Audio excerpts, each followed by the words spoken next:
College's celebration of achievement. It is fantastic to see so many friends, families and supporters of our outstanding students here today. Thank you all for coming.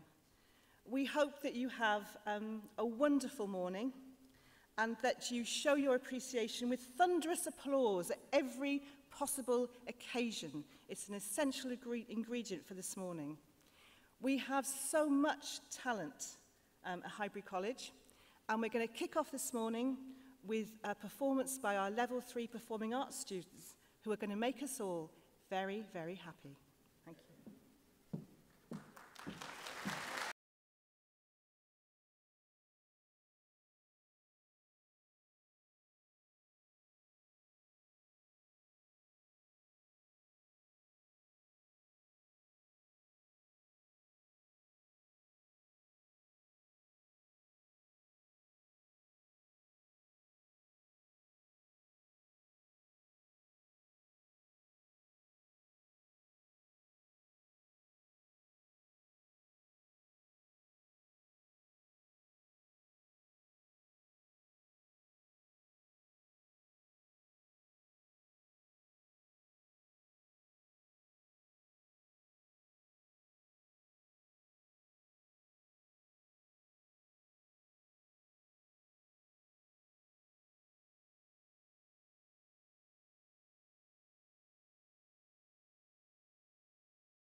morning, all. I'd like to welcome everyone to our Celebration of Achievement 2014, which is a very, very special celebration of achievement because it's the celebration of achievement and graduation that falls within Highbury's 50th year. Could we have another round of applause for the dance?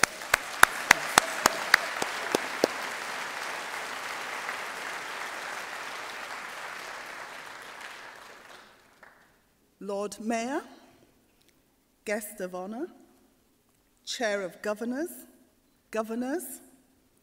guests, friends, on behalf of Highbury College students and staff, I would like to welcome you all once again to our Graduation and Celebration of Achievement Ceremony 2014, which is a major highlight of Highbury's 50th anniversary. I'd like to extend a very special welcome to our Chair of Governors, Nicola Ewan, to her first graduation ceremony as Chair of Governors at Highbury College. Nikki is an inspirational and highly respected leader. She's Chief Executive of You, which is a leading charity providing individual support, personalised care, and legal services to over 12,000 people every year in the south of England. In 2010, You became a Sunday Times top 100 employer for the first time, and in 2011 made it to number 12 in the Sunday Times Best 100 Public and Charity Companies to Work For, coming first in the country for both My Team and Most Caring Manager. She's a passionate advocate of Highbury. And here, a surprise for you, Nikki. Both sons have been students at Highbury.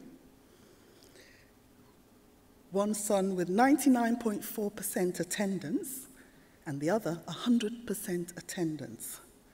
So, college and parent must be doing something right. So, Nikki is a social entrepreneur.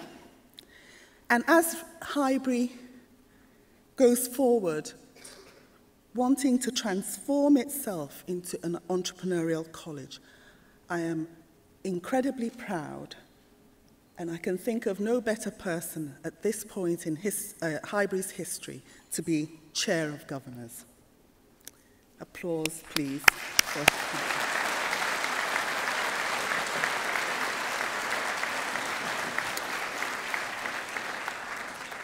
I am so pleased this morning that we have a very special guest, the Right Worshipful, the Lord Mayor of Portsmouth, Councillor Steve Wiley. A warm welcome to you, Lord Mayor, and our deep appreciation to you for joining us to celebrate the success of our students. Lord Mayor, Highbury continues to have a very special relationship with the Lord Mayors of Portsmouth. Highbury College shares the City of Portsmouth aspirations, and we wish you all the very best during this, your mayoral year.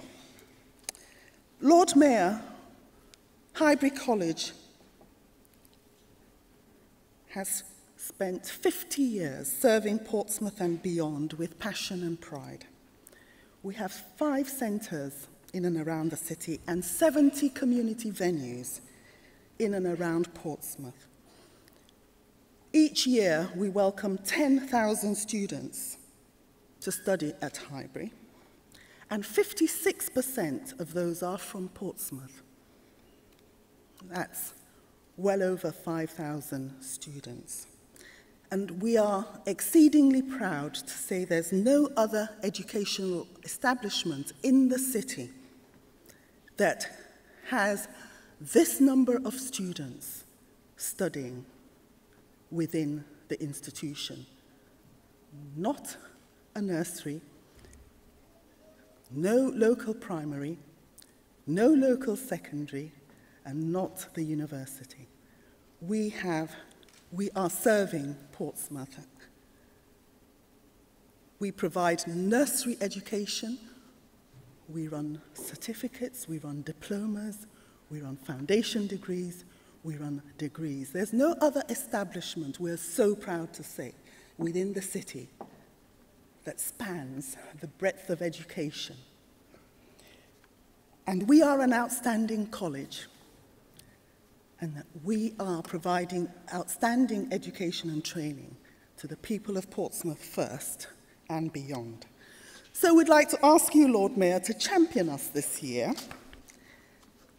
in our 50th year, and champion our contribution. We look forward to your support. Today is about inspiration. It's our 50th anniversary. It's about inspiration, achievement, and success. Because it's our 50th year, we're going to look at memories past, and we're going to look at the future hopes and ambitions. It's a day that's dedicated to our students, our staff, our graduates, our alumni, and most especially to those students who are graduating today. I'd just like you to give a rousing cheer for our students, and students to join in, clap, shout. We normally have a competition, which ceremony makes the loudest noise, morning or afternoon. So let's hear it for all our students.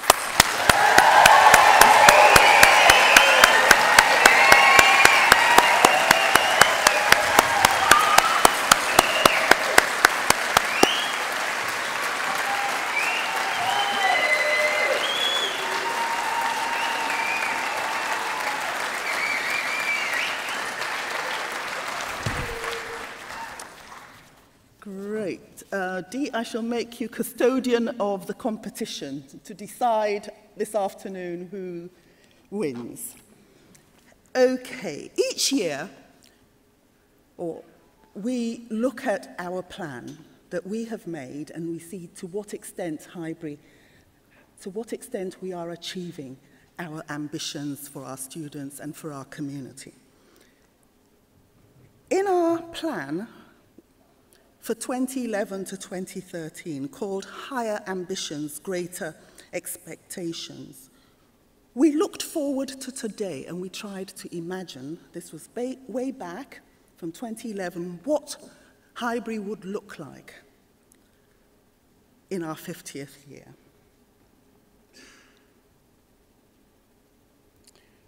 We said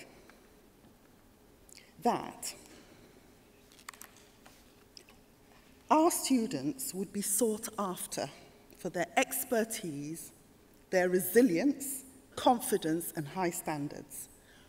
We said they would be entrepreneurial, successful in employment and business, and that they would be ambassadors for Highbury. We thought as well that our staff will look back with pride on a record of superior service and innovation, that we would be proud of our specialisms, and we would know that we have had a real impact on students, employers, the workforce, and the world behind us. We said we would be leading the way in many areas. We also said that we would be pursuing very, very strongly our mission to enable all our students to succeed. And it's your success that we're celebrating today. We looked ahead and we saw you, and we planned for all of you, and here you are. And you will be hearing from students and alumni and staff today. We will be looking at memories of Highbury.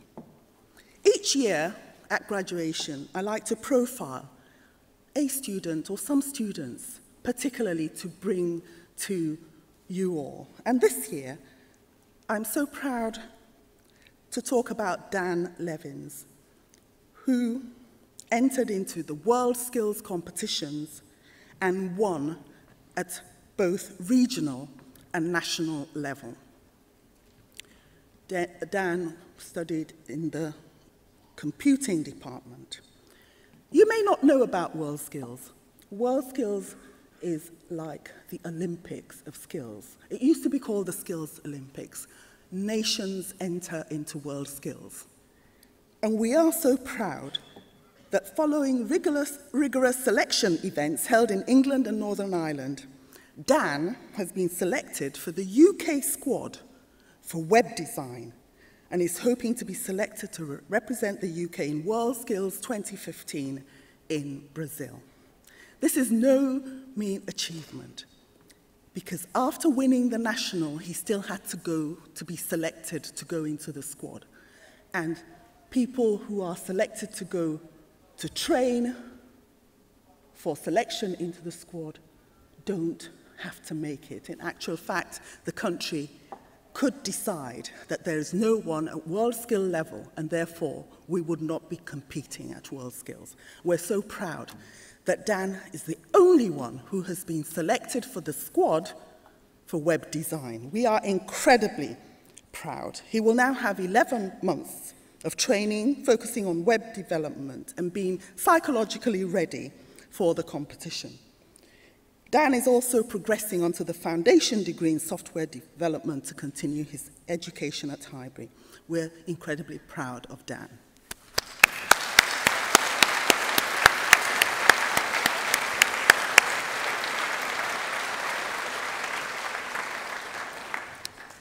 The first student ever to achieve a qualification from the very first cohort of students who came into Highbury in its first year in 1963 was Alan Hill, who studied motor vehicle service and got his qualification in 1964.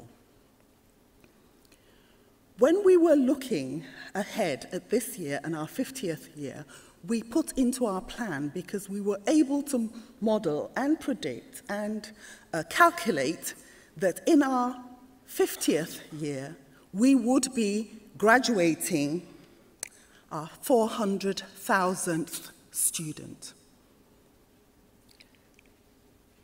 And we are. Because in this cohort, those graduating this morning, we do have our 400,000th student. And I hope this comes as a great surprise to her. Our 400,000th student graduating in our 50th year is Victoria Jobson.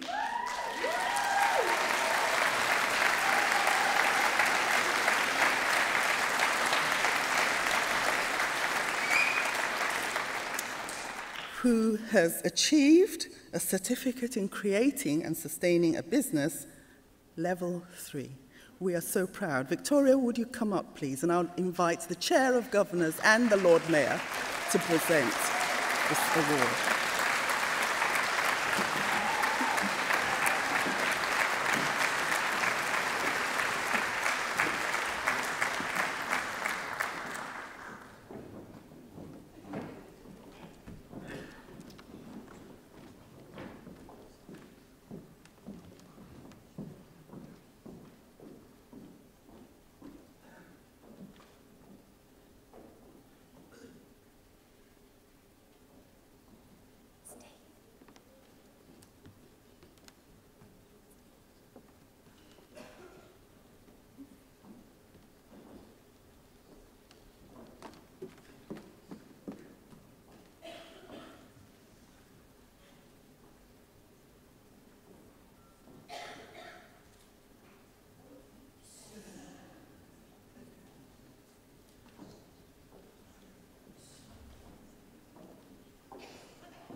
That was entrepreneurial thought and action there. We found it. Thank you. I now have some people who are going to come forward and tell us a little bit about Highbury and their Highbury memory.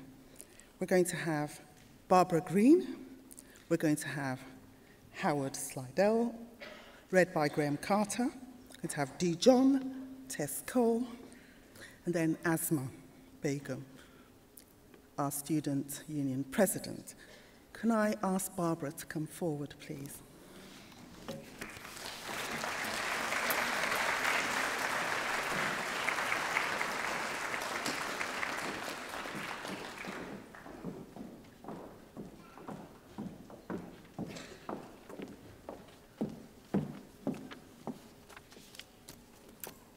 Good morning, everybody. I joined Highbury as a science lecturer in the Department of Mathematics and Science in the 1970s.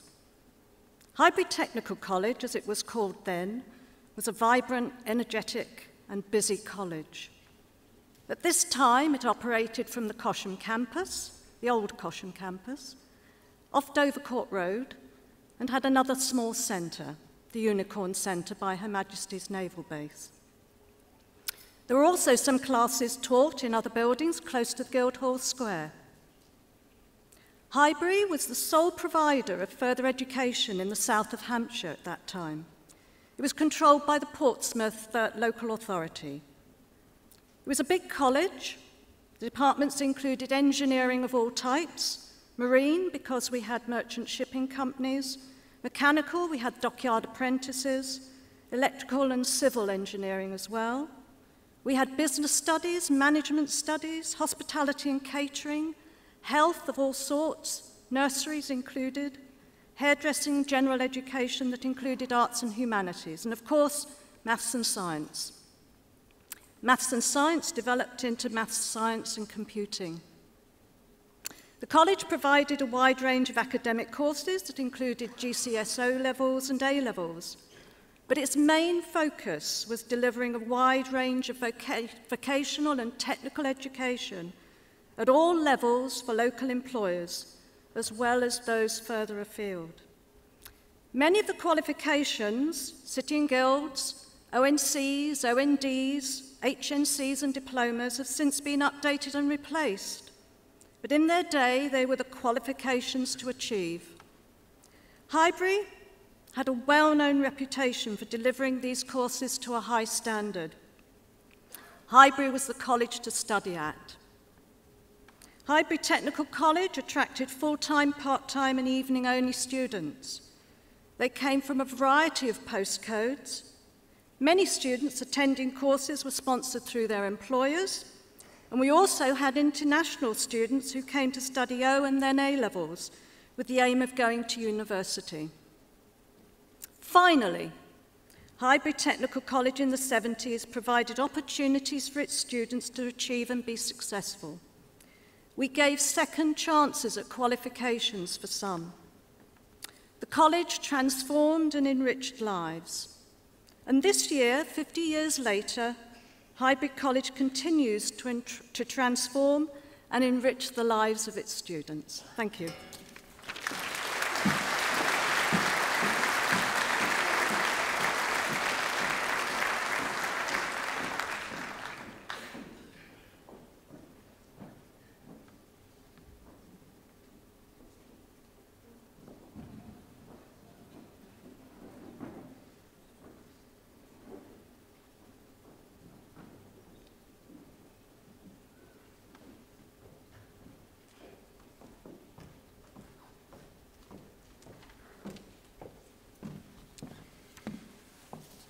I'm not Howard, I've not been here for 50 years, but I'm going to read the words of Howard Slidell, who's a good colleague of mine.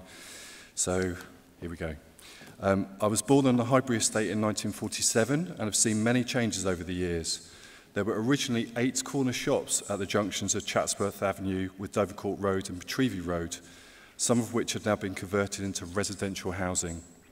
Some of my earliest recollections were attending Highbury Primary School on the day it opened in 1954, when one of the classrooms that we had to use during completion of the school was the snooker room of Vosper's Sport Club.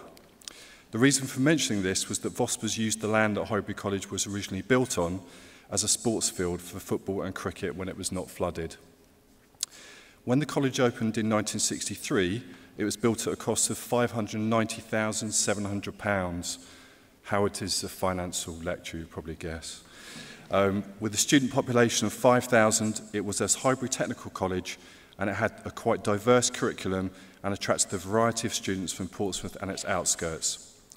I started the college in the first week it opened, enrolling on an ordinary National Certificate in Business Studies on a day release basis, as well as A-levels in the old F block, before progressing to the Institute of Cost and Works Accountants at Rugby Camp in Hilsey.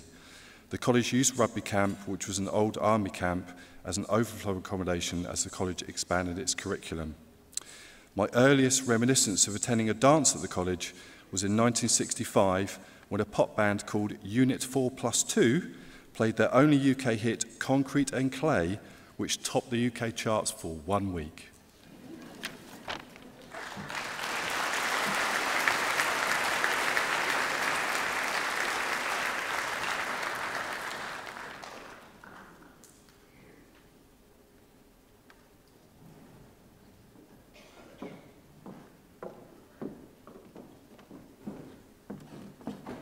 Howard teaches at the college. Unfortunately, he couldn't be here today.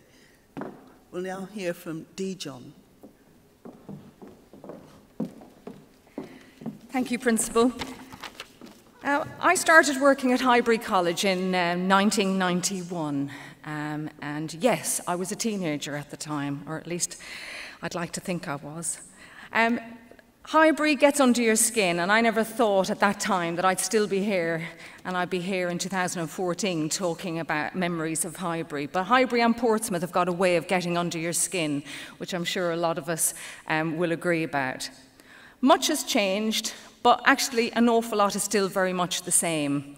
The staff at Highbury have always been incredibly focused on student success and passionate about their futures and ambitious for where they go next.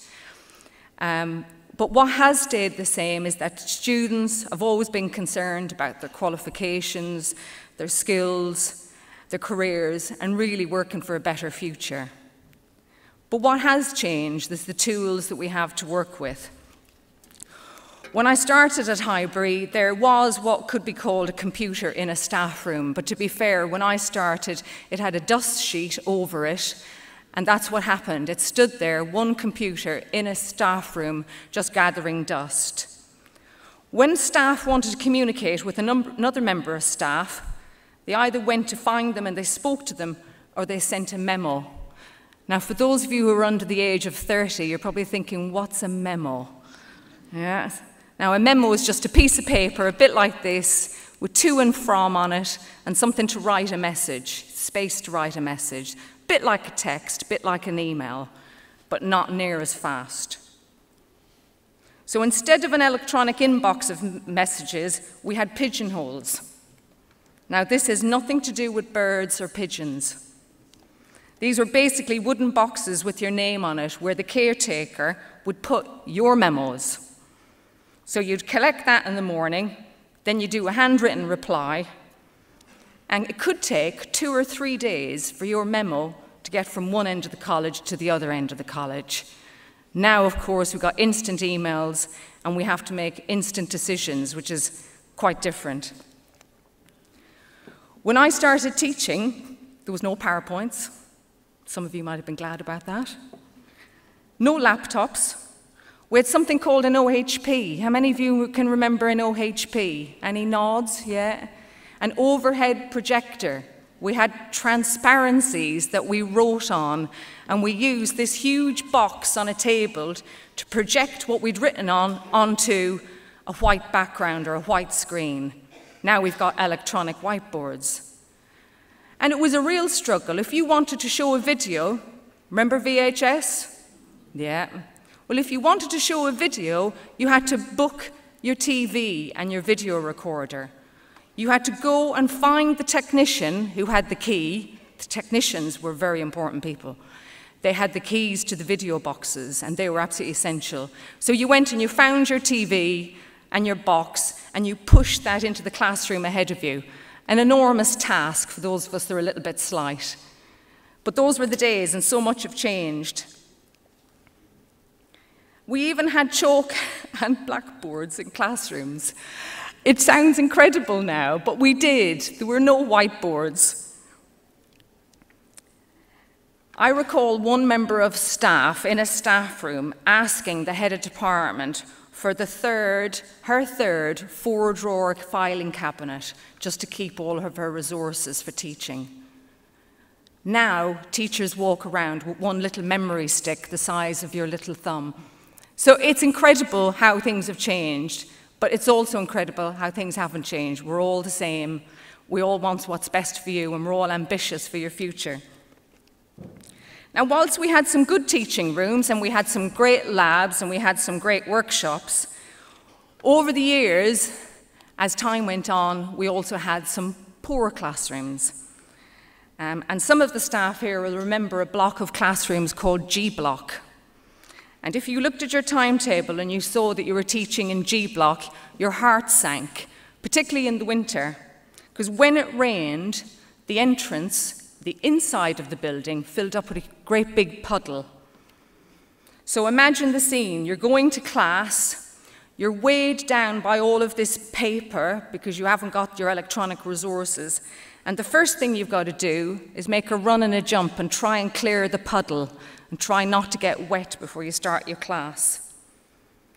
So whilst I'm making myself sound very old, the pace of technological change over the past 10 years has been absolutely staggering.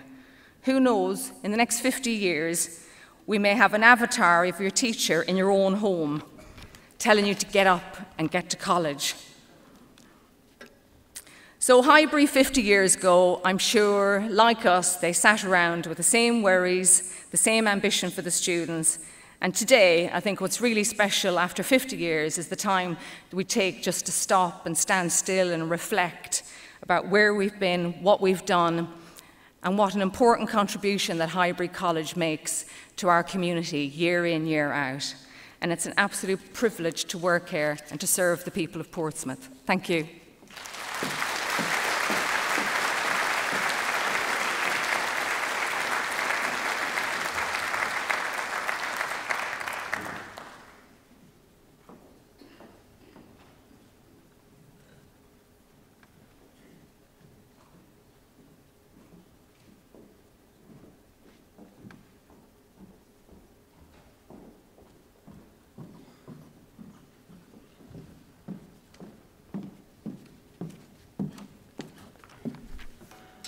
Good morning, my name's Tess Cole. I first walked into Highbury College back in 1995, wanting to enrol on a very short basic computing course, as I felt I needed to improve my computing skills to enable me to return to employment after having my family. An hour later, I was actually enrolled on a full-time Women's Returners 1-year business and IT course, which was starting the following week. This ended up being one of the best decisions I ever made. I went on to do 2 further full-time courses, finishing off achieving an HND in Business and IT in May 1998. Just before finishing my HND, I got asked to apply for a Learning Support Officer's position at the then Compass Centre based in Arundel Street, which was the first flexible learning centre that the college opened. My theory was right. I had hoped and hoped that if I'd stayed studying at the college long enough, someone would finally offer me a job. And yes, here it was. I started at the Compass Centre in May 1998 and have never looked back since. Highbury College has offered me so many opportunities in my career, for which I'm eternally grateful. Over the last 16 years, I've obviously seen so many changes at the college and also witnessed how the college has gone through its journey of being a satisfactory college to the outstanding college it is today. I'm very proud to have played a small part in that journey and to have seen so many people how many people's lives the college has helped to change, including my own. I'm very lucky to have met some fantastic students and worked with such lovely professional and motivated people. This college is part of the makeup of Portsmouth, and everyone in the city should be very proud of what the college has done and the people it's helped over the last 50 years. And I, like many others, now look forward to an exciting future. Here's to the next 50 years, Highbury College, and thank you for being such a big part of my life.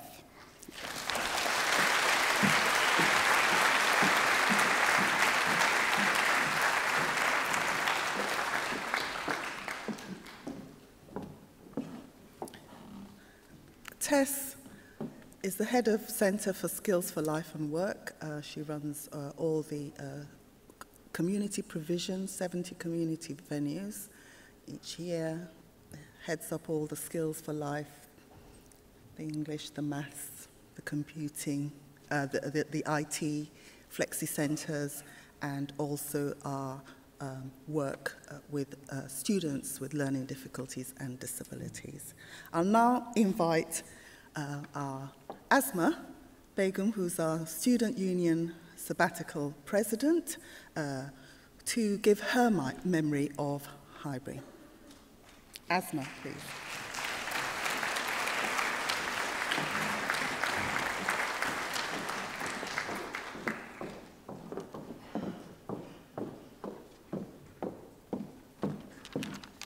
Morning. So my fondest memory is 2 years ago when I was graduating here, like you are. I left with a level 3 art and design diploma. This morning I was actually talking to the mayor who also studied art and design. So maybe one day I can go from president to mayor. But for now, my plans are to fly off to Cambodia in September to teach English. I never knew I was going to go there, so don't get scared. The world is scary, but you'll get there one day, and hopefully you can follow your dreams like I did. Thank you.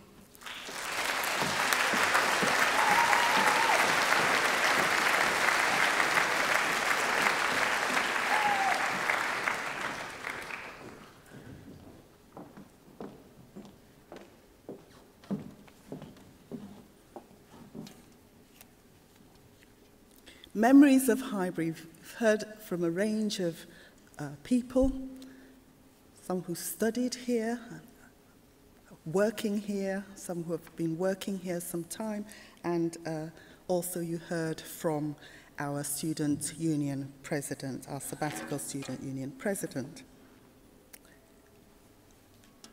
I'd now like to introduce our guest of honor. And in this, our 50th anniversary, I can think of no better person, a perfect person to be the guest of honor, because the guest of honor I'm about to introduce wraps up everything about Highbury.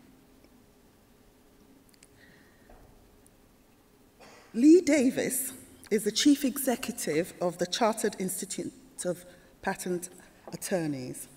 Lee started his working life in 1982 as an apprentice plumber at Portsmouth City Council and attended Highbury College to do his City and Guilds. After qualifying with distinction, Lee started teaching at Highbury in a part-time role. Then he went on into a full-time role. He then progressed to senior lecturer, principal lecturer, and head of school. He went on to take on various other jobs. But then he got the opportunity to be part of taking forward the Institute for Learning, which is the professional body for teachers and trainers in further education and skills. And he left there as Deputy Chief Executive. Lee is a passionate advocate for Highbury, a true Highbury champion. From a city, working in the city council, to being an apprentice, to being a teacher,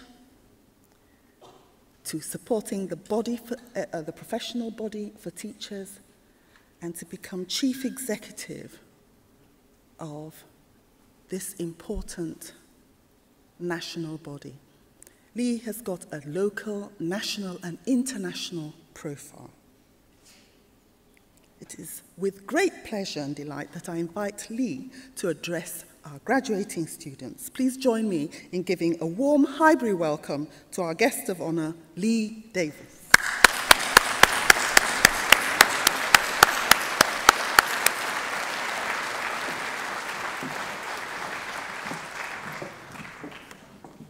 Thank you, Stella. I fear you've set me up for a fall now, and I won't deliver. Are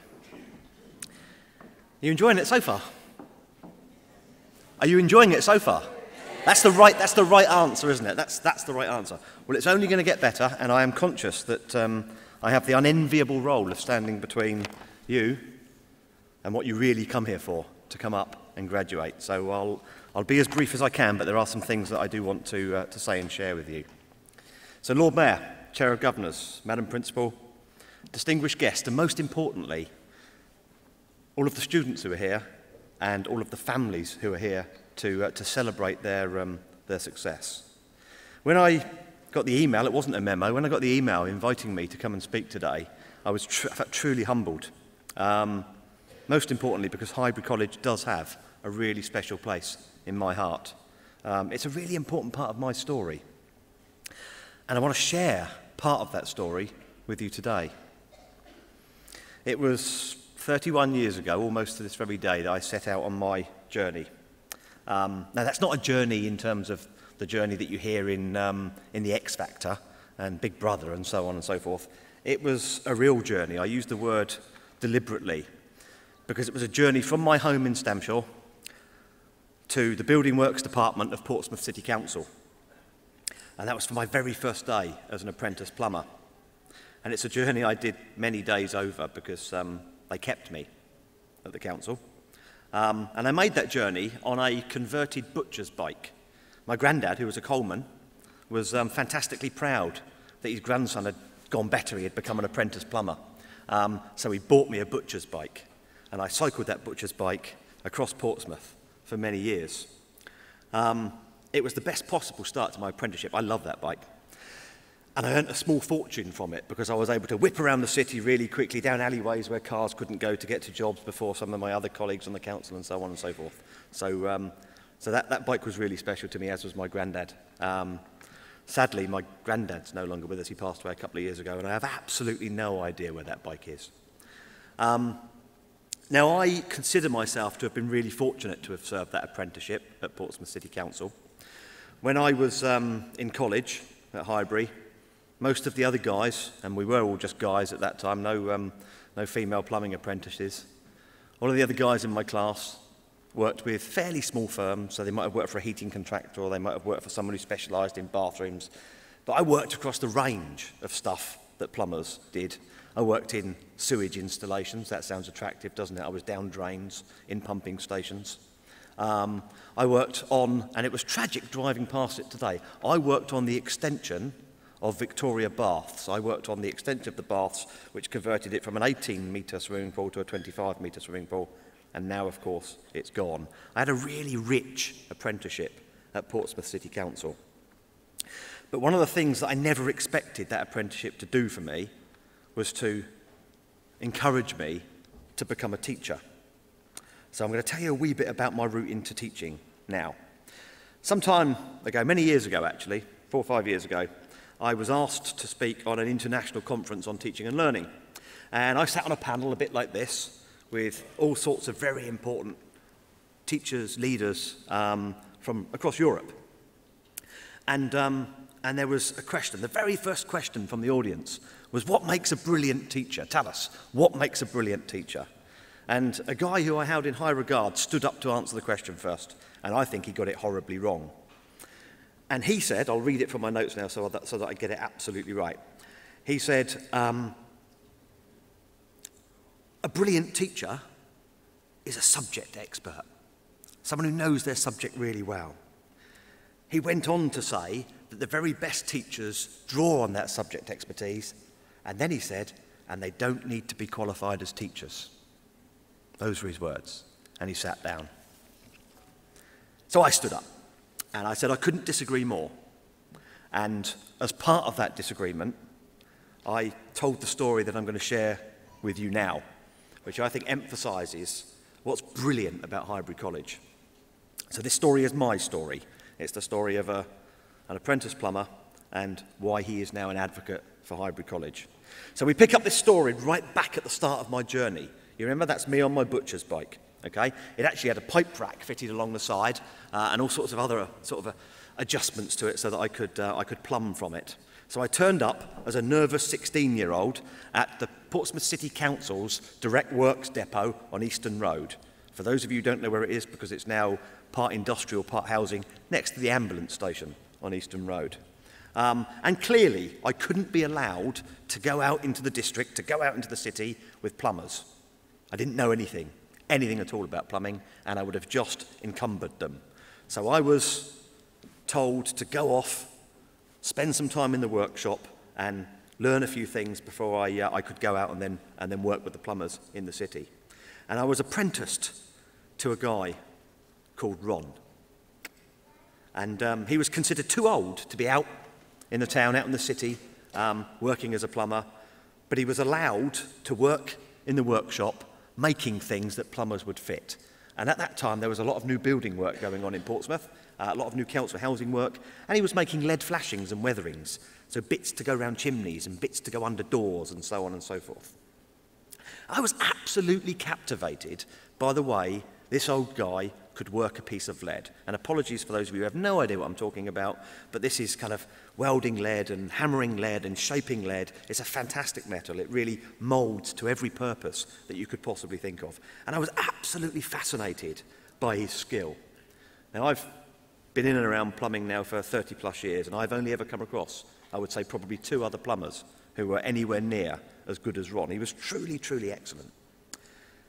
But in the 6 weeks that I was in that workshop, the 6 weeks before I went to college, Highbury College, for my first experience of block reliefs, as we used to do then, I learned absolutely nothing from Ron.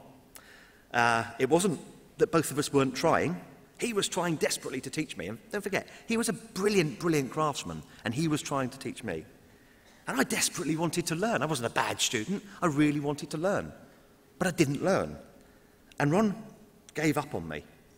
He said, "Off you go to college, lad. They're going to make nothing of you. We probably won't see you again." Those were his parting words to me. And I went away thinking, what the hell's wrong with me? I want to do this, but I can't. And I discovered the answer to that question really early on in my time at Highbury College. I discovered that there was absolutely nothing wrong with me, and there was absolutely nothing wrong with Ron. But at college, at Highbury College, I had the benefit of being taught by somebody who was a highly skilled plumber. He wasn't Ron, he wasn't a brilliant lead worker. He was an okay lead worker, he knew the basic skills. He was okay at everything that a plumber does. He was a generalist. He worked right across the range of skills that a plumber had. But on top of that, he knew how to break down complicated tasks into the smallest chunk I needed to learn to master it. Teaching and learning. That was the bit that Ron didn't know. Ron didn't know, when he just got a welding torch out and showed me how to weld, that first of all he needed to show me how to set the flame, how to get the mixture of oxygen and acetylene right, how to clean the lead, so on and so forth. He didn't know any of that. He didn't understand how to teach. When I came to Highbury College, I met folk who knew how to teach. And they were able to develop in me the basic skills that I needed to then go and learn from other plumbers. And I remember this well. I went back. 6 weeks block relief, so I've now been in the trade for 12 weeks. 6 weeks in the workshop, 6 weeks at Highbury College, and I go back to Portsmouth City Council, and I apologise in advance for a word I'm about to use. It's not that bad, I hope. And Ron showed me a difficult bit of welding. "Let's see what you've learnt, lad." Like that. And I leant over him, and I did it. Almost perfect. It wouldn't have been perfect, but it was almost perfect. And he said to me, "Bloody hell, lad." That wasn't the word that he used, but it's the cleanest version of it I can use in this room. "Bloody hell, lad, someone's knocked some sense into you." And of course, no one had knocked any sense into me. Just a really good plumber, who also happened to be a really good teacher, had taken the time to work with me from those first principles and ensure that I could not only grasp what he was teaching me, but that also I could learn from other people. So hopefully the point in that little story is obvious. And that's that the most outstanding and inspirational expert can actually help you very little if they don't understand how you learn, if they can't teach you, if they can't support you in your learning. And you have had the fantastic support of teachers, trainers, tutors, and all of the support staff at Highbury College. And all of them have invested their time and energy in you to get you here today. And that's one of the things that makes Highbury College so damn special.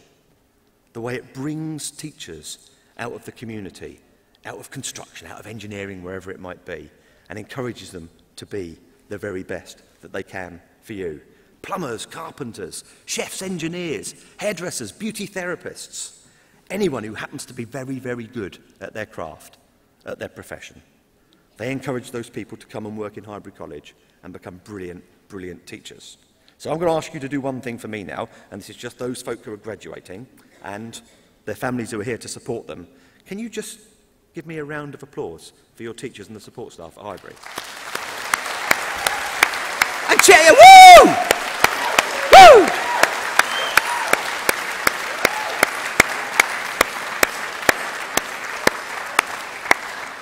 Now, I'm not finished. My story didn't finish there. My story's not finished yet. Hopefully there's a bit more life left in me yet. At the same time I was learning how to be a plumber at Highbury, I was absolutely fascinated by the way it was being taught. And I'm going to name check some people who are no longer at the college now. Les Crockford, Terry Donoghue, Ian Hindhoff, John Entick-Knapp. Those were the first 4 plumbing teachers I experienced at Highbury. And I owe those 4 people everything I am today. Because they didn't just teach me how to plumb, they taught me how to learn. And that is the most important skill I possess. I can learn, I know how to learn. And that was because of those 4 plumbers who just happened to be 4 very, very good teachers. Now I say that was important to me because I didn't do very well at school. So people see this chief executive of the Chartered Institute of Patent Attorneys, and I have conversations with my members who by and large have doctorates and have law degrees and are practicing internationally in the world of intellectual property law. And as I was at a meeting the other night and I had to tell them when we were talking about stuff, I left school with 2 O-levels. I left school with, fortunately there were 2 important ones, I left school with maths and English. That was all I left school with. It wasn't that I wasn't bright, I was always a top bander at school, always in the top class. But something happened to me in the last year at school, of falling out with teachers, and it really switched me off from learning. So when the other folk in my class, who went on to university and went on to do what they considered to be good things as they left school, went on to do their A-level, so on and so forth, when they were in their class, in the examination hall doing examinations, I one day walked past a building site on my way to school, didn't walk past it, walked into it, asked them if they had any jobs. They wanted someone to labour laying paving slabs. So I left school on that day and took a job as a labourer on a building site. Only went back to do a couple of examinations, maths and English. So I turned up at Highbury College, not thinking anybody could teach me anything. I was absolutely switched off with learning. And Les, Terry, Ian and John, as well as teaching me how to plumb, they helped me fall in love with learning. They gave learning a purpose. They enabled me to see how learning could play a part in my success, in any ambition I might have. And at that time, don't forget, it was just to be a good plumber. My ambition was just to be a good plumber. But they also caused another spark in me. I was fascinated by their teaching, and I wanted to do what they did. I wanted to be a teacher. At 21, I'd been plumbing for just 5 years, 4 of those as an apprentice. I started teaching part-time at Highbury. I started an adult class of window cleaners, of shop people who wanted to retrain, who wanted to become plumbers. I started teaching in the evenings. Just before my 23rd birthday, I got offered the chance to come and work at Highbury full-time. It was a scary interview. I thought I had no chance, but I got the job. I got the teaching job at Highbury. At 28, and Stella's already rehearsed some of this, I was a senior lecturer responsible for plumbing, electrical installation, and also all of the dockyard training that happened back in the 80s. By the time I was 30, I was head of construction and engineering at Highbury's Unicorn Centre, sadly no longer gone, replaced largely by the work that happens at North Harbour. And I was also a member of the college's management team. I'll hope they'll forgive me for that time. But in all that time, I didn't stop learning. I studied for the Higher National Certificate in Building and Civil Engineering. I did my initial teacher training at Highbury. Heavens, I think I even did a health and safety course with Barbara at some point, I seem to remember. I did certificate in education, which I finished at Portsmouth Polytechnic. I did a degree in education from Portsmouth University. I was one of the first to do a degree at Portsmouth University when it made the change from a polytechnic. And I did my master's degree in education at Chichester University. I did a counselling course at Highbury. I did the first part of a management qualification at Highbury.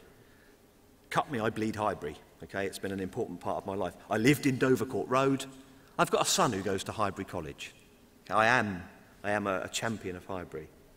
I've been the head of the Workers' Educational Association in the South, an educational charity working across the south of England.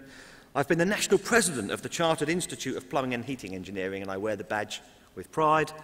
I've worked in educational policy making with government. I've advised ministers on educational policy, particularly vocational training.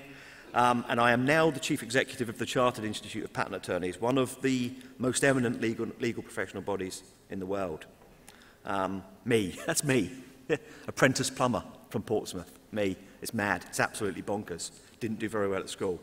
And when people ask me how I got here, my answer's always the same. Highbury College. Goes back to that first week in Highbury College. I've got no idea where I go next. Absolutely no idea what's next on the journey for me. And actually, you may think you do, but none of you do either. There are going to be all sorts of opportunities for you. So I just would leave you with these thoughts. Enjoy today, because today is all about sharing your achievements with your families, with your friends, and with those who have helped you to be here today. Don't think too much about where you're going next. Not today, just enjoy today. In terms of where you do go next, just remember one thing. If you keep on learning anything at all, you will open up new doors. You will open up new opportunities. You've already shown what you can do through your learning and your determination. It leads to wonderful things like today. And I wish each and every one of you many, many more days like today. Go on and achieve extraordinary things with your lives and tell everyone else it began at Highbury College. Thank you.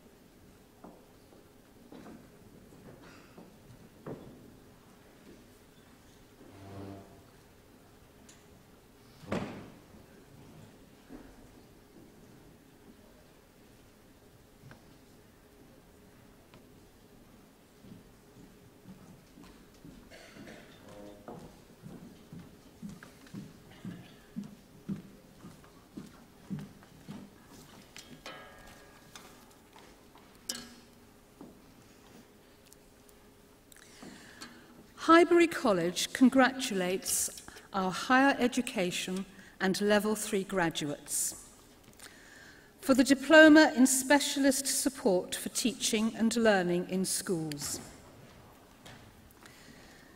Shana Aziz.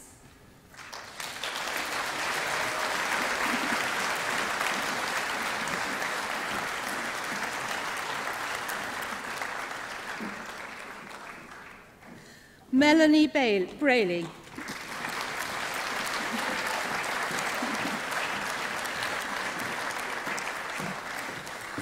Michelle Brown.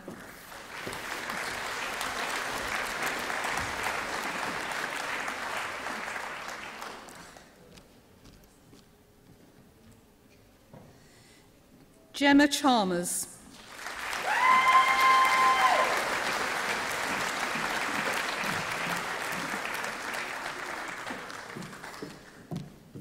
Samantha Jane Egby.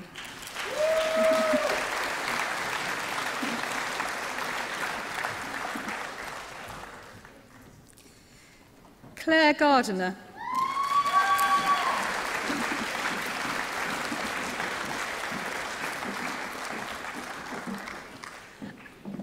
Alex Goodwin.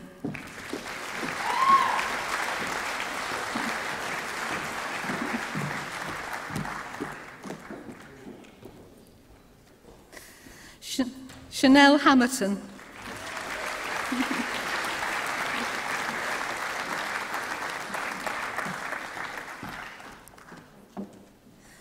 Lucy Jones.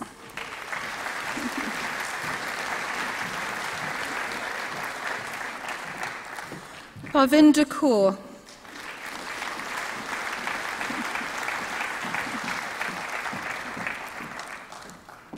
Tracy Ledbetter.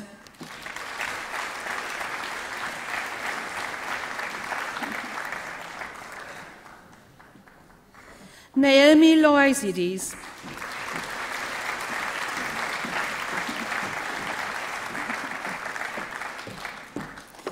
Rachel Lushy.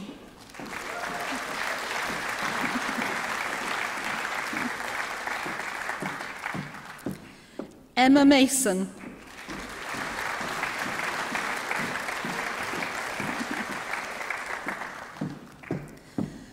Teresa Newmermaid.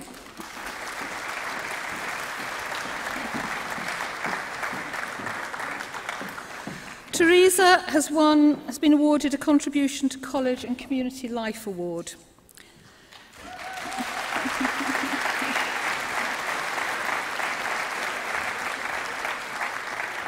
Teresa volunteers in Meon Infant School, where her teacher has had the pleasure of observing her on several occasions.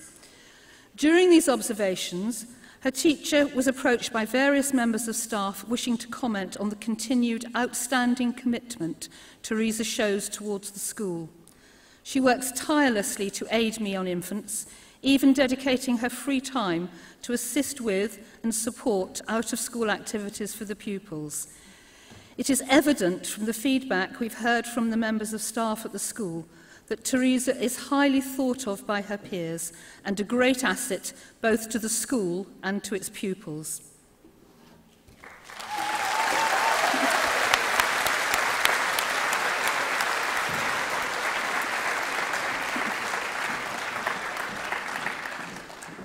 Claire Stubbs.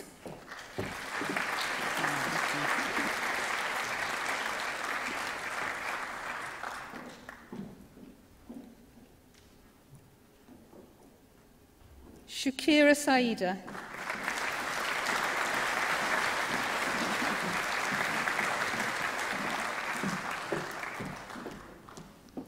Barbie Walker.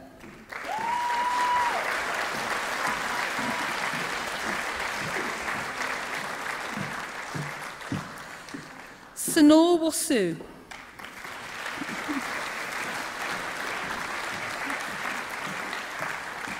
Sanor has been awarded the Contribution to College and Community Life Award. Sanor is a dedicated and hard-working student who succeeded in completing her studies despite the challenging personal circumstances she was under. As a result of these pressures, Sanor missed a number of classes, but she was not discouraged from achieving her academic goals. She continued to study diligently and did so from home in her own time. Sanor is an inspirationally strong woman and a wonderful student.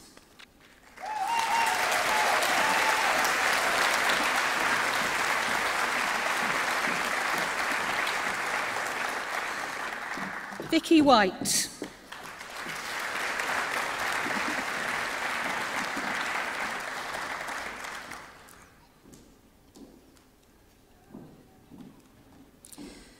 The Cash Diploma in Childcare and Education.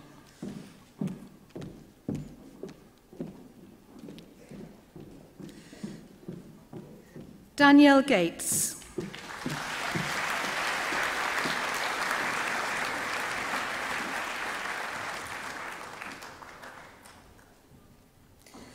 Megan Grant.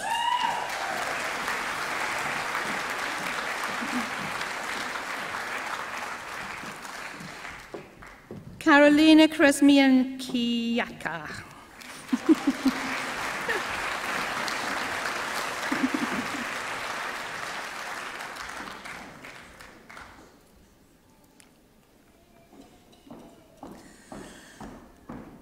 The City and Guilds Diploma, Children and Young People's Workforce. Rona Anderson.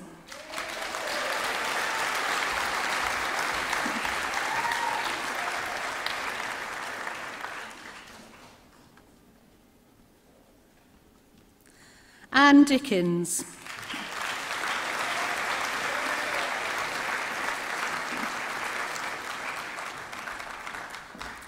Joanna Greenhouse.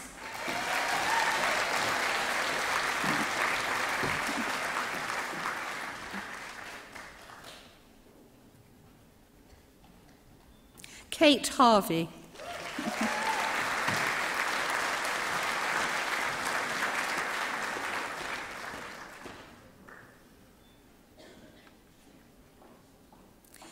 Carol Hazikriakos.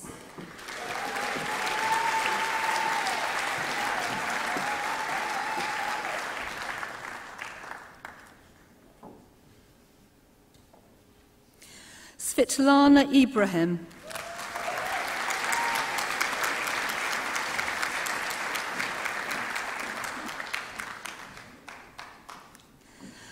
Baiba Makulska.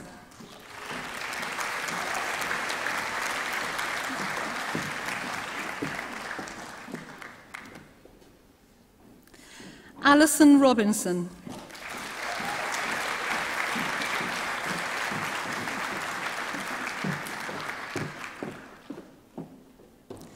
Lorna Robinson.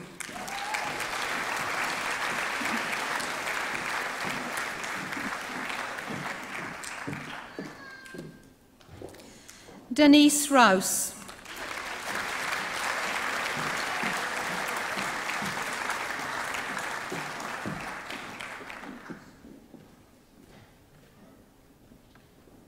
Victoria Spur.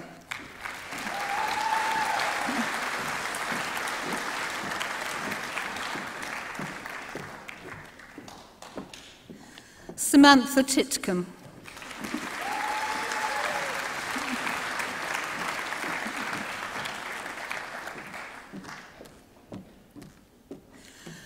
The BTEC Extended Diploma, Health and Social Care. Samantha Price.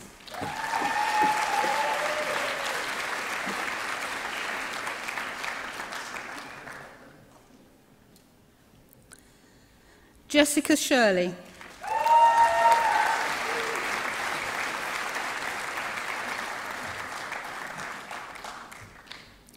Kirsty Smith.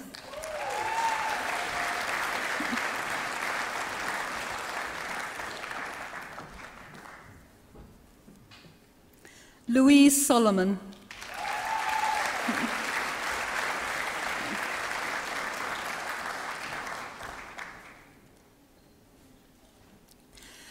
The Foundation Degree in Travel and Tourism Management.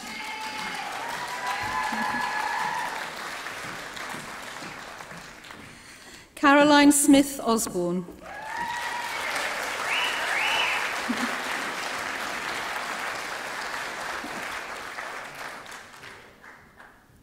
Billy Usher.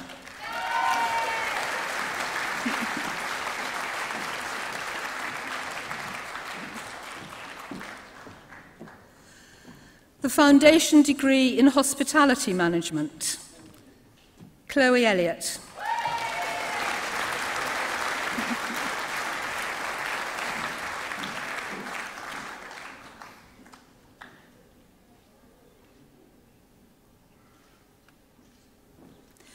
Rebecca Hardwick.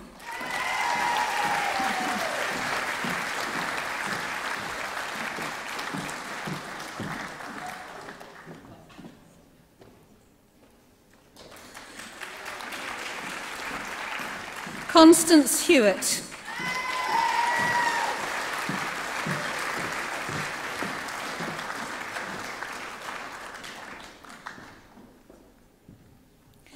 Elisabetta Majeweska.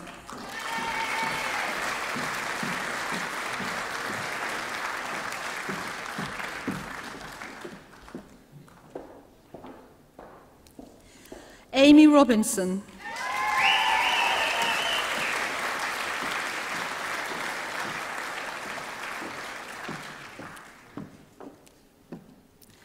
Siobhan Whiteford.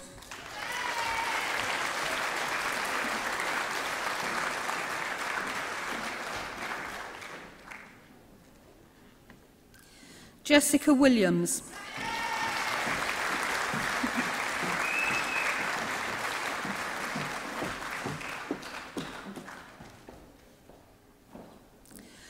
The BTEC Extended Diploma in Travel and Tourism.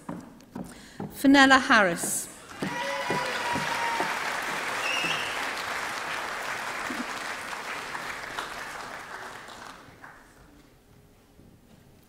Hannah Jackson.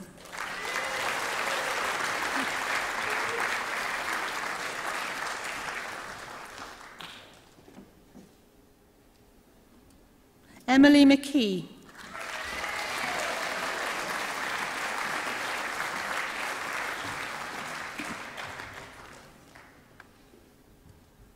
Caniarat Nerdnoy.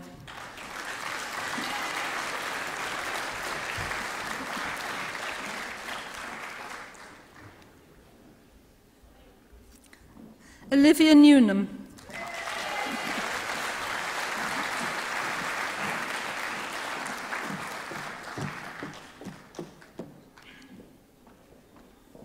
Catherine Rowland.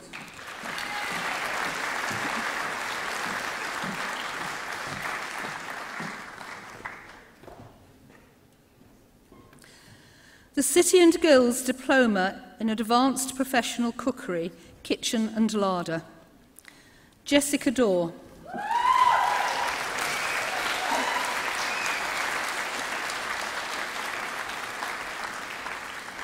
Jessica has been awarded the Contribution to College and Community Life Award.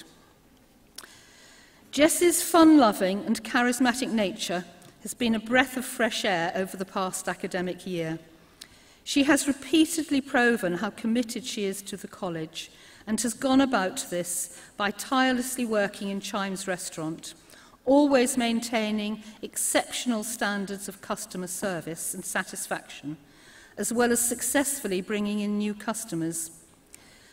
Jess has shown real talent in the kitchen and has produced some amazing culinary products as a result. We all know that Jess will go on to achieve great things in this industry and wish her every success for the future.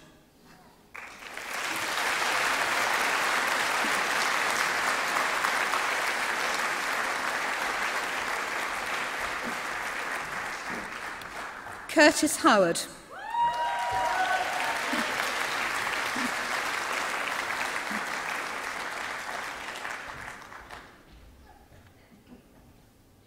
Chloe Lashley.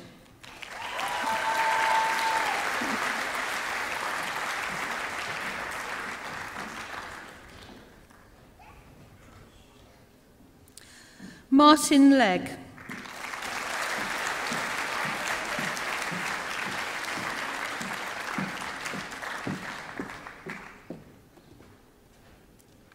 Shane May.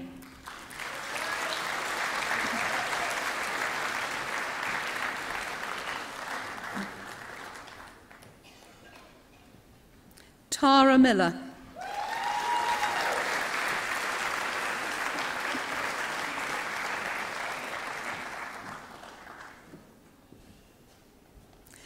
The City and Guilds Level 3 Food Preparation and Cooking Professional Patisserie. Lois Budd.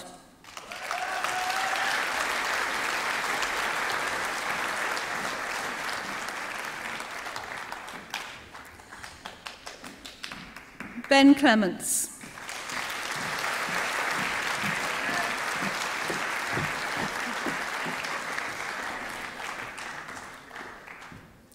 Eodhan McGinley.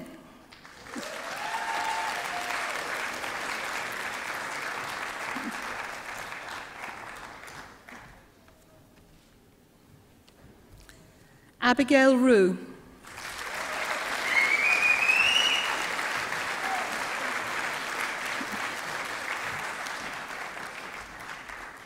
Curtis Centre.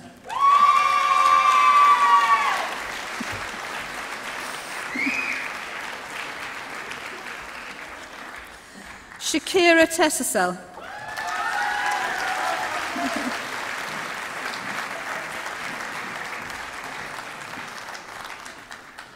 Harriet Thomas.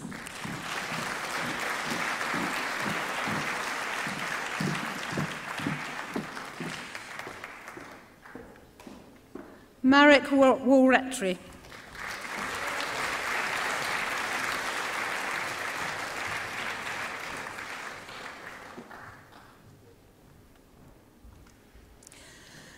The City and Guilds Diploma in Hospitality, Supervision and Leadership. Luke Rudis.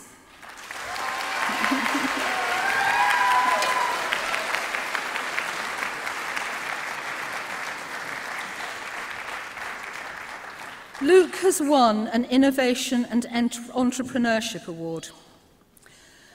Luke has studied at Highbury College for 5 years. Starting as a pre-16 on the 14 to 19 diploma, Luke steadily progressed through his studies before deciding to specialise in the restaurant as a third-year supervisor. Luke has become a loyal, reliable member of the team and is always willing to put himself forward to assist with the running of Chimes Restaurant. Over the past year, as the restaurant has grown and developed, Luke has taken on shifts and responsibilities way above the requirement for his course.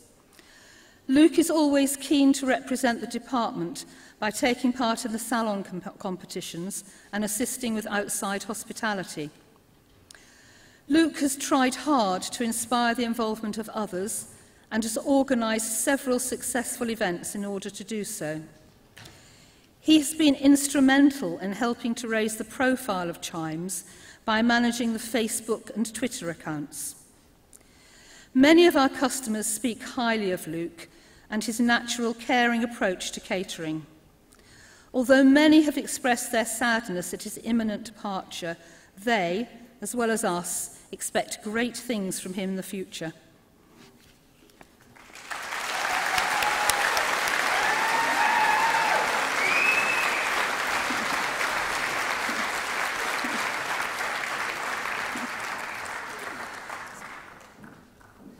The foundation degree in business management. Ibrahim Sori Kamara.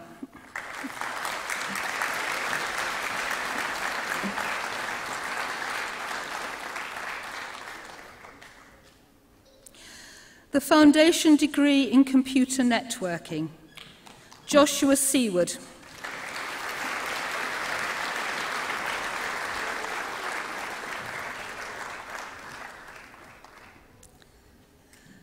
The Certificate of Higher Education in Business, Mohammed Sise.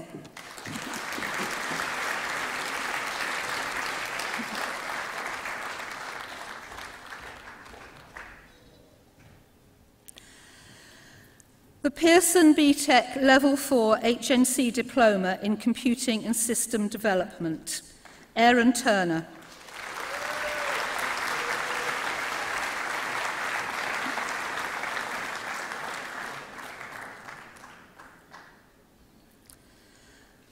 The Pearson BTEC Level 4 HNC Diploma in Business, Ellen Huskinson.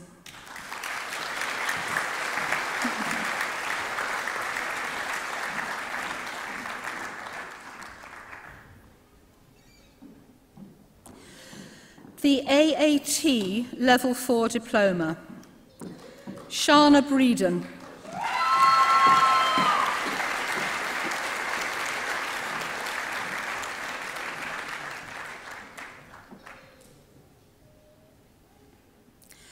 Joanna Francis.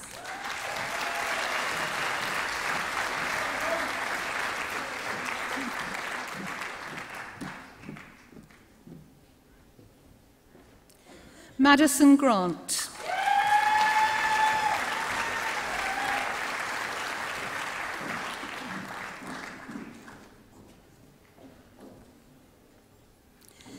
Miroslava Pavlosova.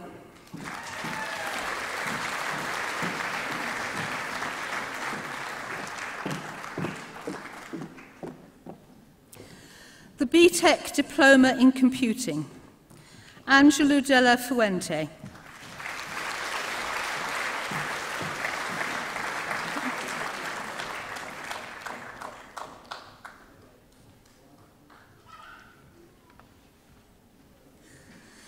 Kirsten Meluish.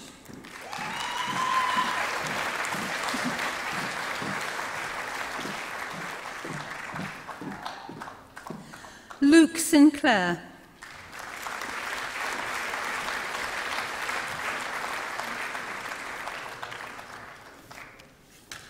Daniel Thomas.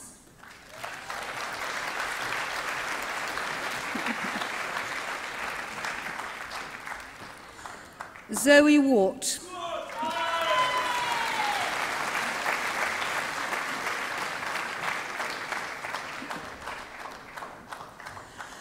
The Level 3 Certificate in Creating and Sustaining a Business.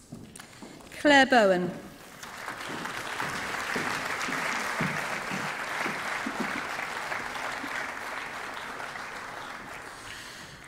Claire has also been awarded a Contribution to College and Community Life Award. Claire has been an asset to the programme and has volunteered to promote the course on 2 promotional videos. She is incredibly hard-working, producing work of a high standard whilst overcoming the barriers that dyslexia presents. Claire has been a good support to other students, encouraging and empathetic at all times. Claire has also commissioned Highbury Construction to build her art studio.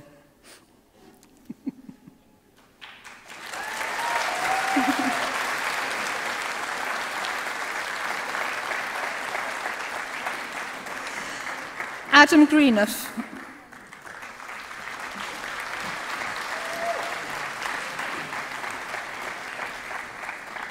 Peter Jobson.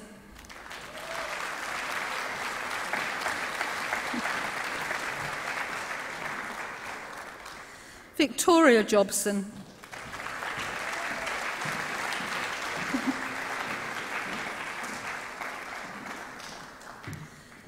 Alasha Johnson Atkins.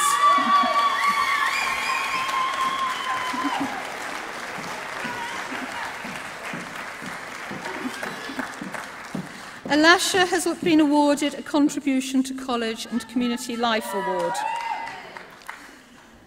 Alasha completed the Level 2 and then progressed to the Level 3 programme in a year. Hard-working, tenacious and full of life, Alasha has worked extremely hard to complete both programmes alongside continuing to work. A lively character who brought the class to life many times, particularly in song. Alasha is dyslexic and at first found the programme a challenge, but he has persevered, producing innovative work of a high standard.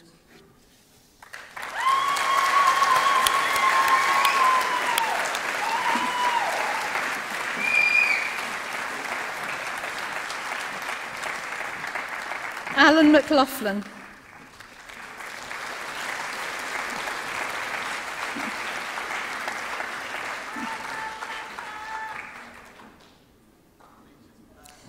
Emily Nagal.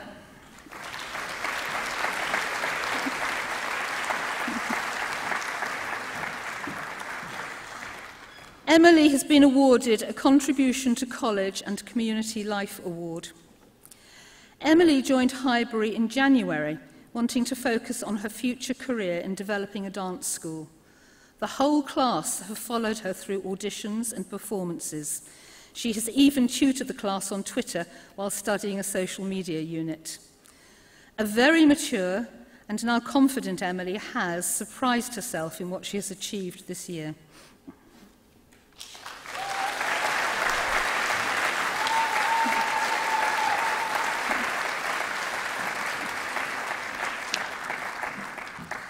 Alfie Ruffle.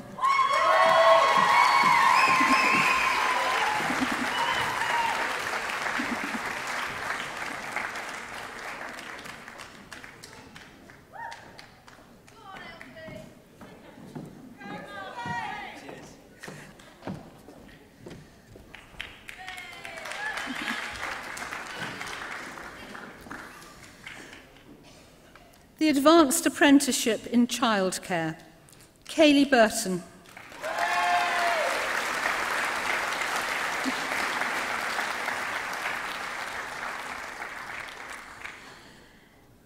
The NVQ Level 3 Business Administration, April Johnson.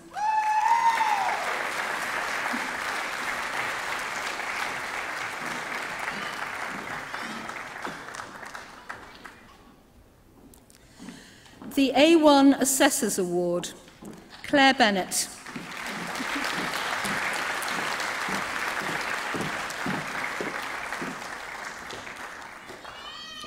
Richard Gill.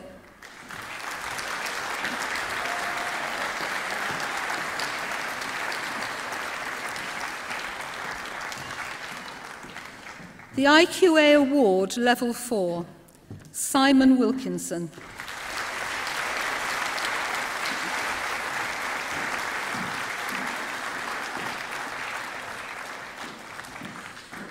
Ian Yardley.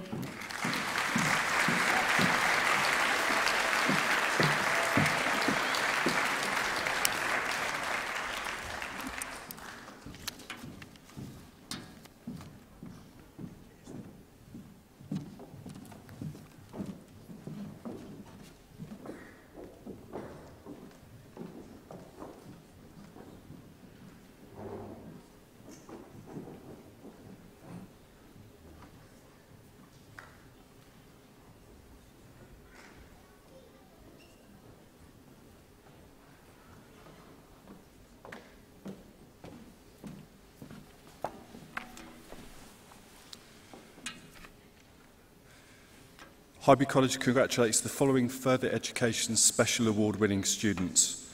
From the Community College, Joe Torr.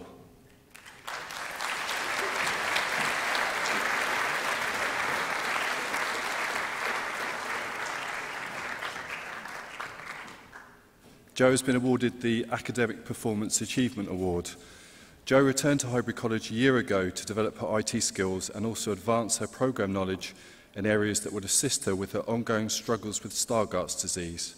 Stargardt's is a form of macular degeneration which results in distorted and blotchy vision and the inability to cope with bright lights. As this condition invariably impairs Jo's utilisation of IT, on her return to college she learnt how to become proficient at Windows Magnifier, enabling her to access applications with greater ease. Jo persevered through her studies, despite it being very exhausting working with high magnification, and continually worked at a high standard, successfully completing a number of Level 1 courses as well as a Level 2 course. Jo's confidence has increased significantly, and this has been reflected not only in the quality of her academic work, but also in her presence in the classroom. Jo is always cheerful, full of enthusiasm, committed to her studies, and has a very positive attitude to learning. In her free time, Jo volunteers to support other visually impaired people with macular degeneration in the community, and her commitment to helping others should be commended.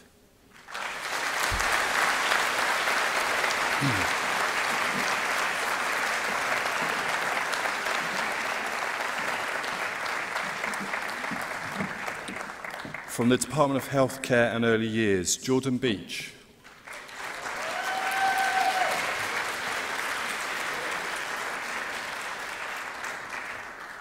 Jordan has also been awarded the Academic Performance Achievement Award. Jordan had to overcome a number of personal issues in order to attend college and has proven herself to be a capable and keen student. From the work she has produced, it is clear that she strives for excellence and is a very hard-working individual.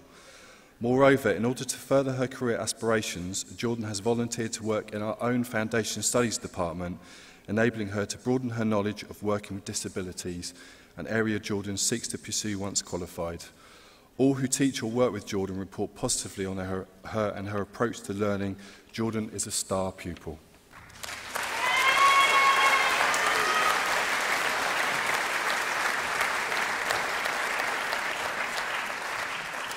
From the Department of Travel, Hospitality and Catering, Olivia Batt.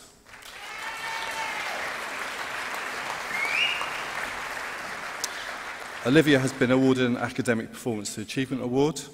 Olivia's commitment to her studies is evident through the achievement of distinction grade across all elements of her aviation course, as well as a college attendance rate of 97%. She's had to undertake a variety of role-play scenarios throughout the course and has demonstrated professionalism and an excellent application of knowledge, completing them to the highest industry standards.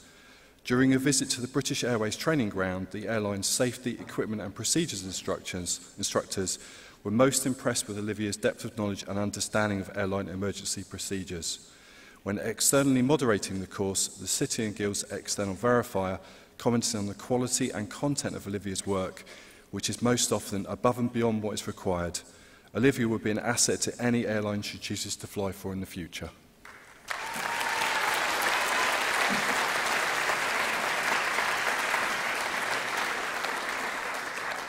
Angelica Ellis.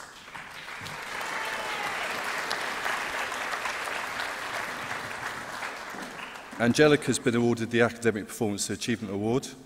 Angelica has consistently strived to gain high grades in all her units throughout the year. She not only pays care and attention to her work, but very often takes an added interest in everything relating to the course content. During her work for the South Parade Trust, Angelica surpassed expectations during a survey exercise and personally visited Southsea businesses to gain their views on the current state of South Parade Pier and its ongoing development. Angelica's commitment to producing work of a high standard and valuable contribution to the class has secured her place on the Level 3 National Diploma in Travel and Tourism next year.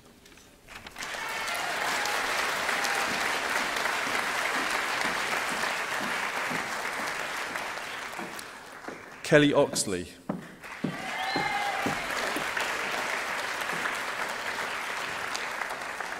Kelly's also been awarded the Academic Performance Achievement Award. Kelly has achieved a triple distinction grade for her tireless efforts over her past 2 years of study.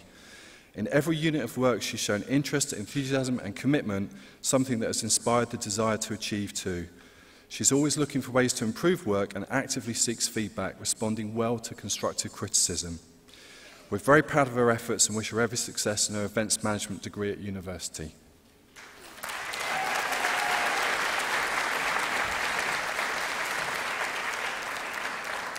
Kevin Wenham.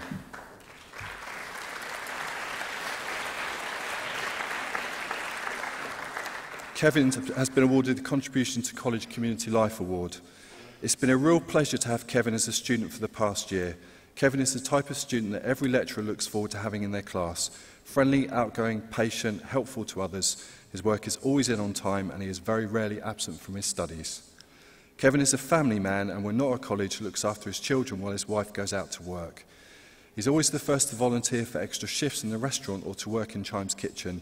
Nothing is too much trouble for Kevin, who is always prepared to get involved.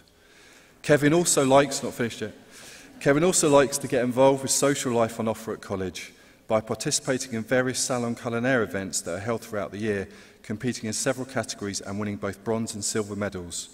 He is a good team player, willing to play his part in the many functions we do and making sure that, if he finishes his tasks, to join in and help those who need it. Kevin will be successful in anything he pursues in the catering and hospitality industry.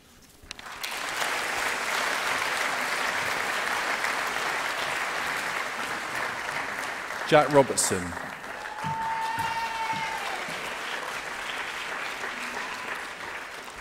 Jack's been awarded the Contribution to College and Community Life Award. Jack has volunteered much of his spare time to help ensure the smooth running of Chimes throughout busy periods, and by volunteering to do so, Jack has not only assisted the restaurant but also improved his employability skills. His willingness to be flexible to the restaurant's needs meant he could always be relied upon to step in at the last minute as and when the extra help was required. Jack has proven himself to be a real team player and has even learned how to offer assistance to those new to the role, developing his own leadership skills. Jack has shown his professionalism and commitment to excellent service and as a result was personally selected to work at an event by the Lord Mayor of Portsmouth. Jack is an exceptional ambassador for the college and a fantastic example of what a committed student can achieve. The Travel and Hospitality team are incredibly proud of how far he's come and look forward to teaching him again in September.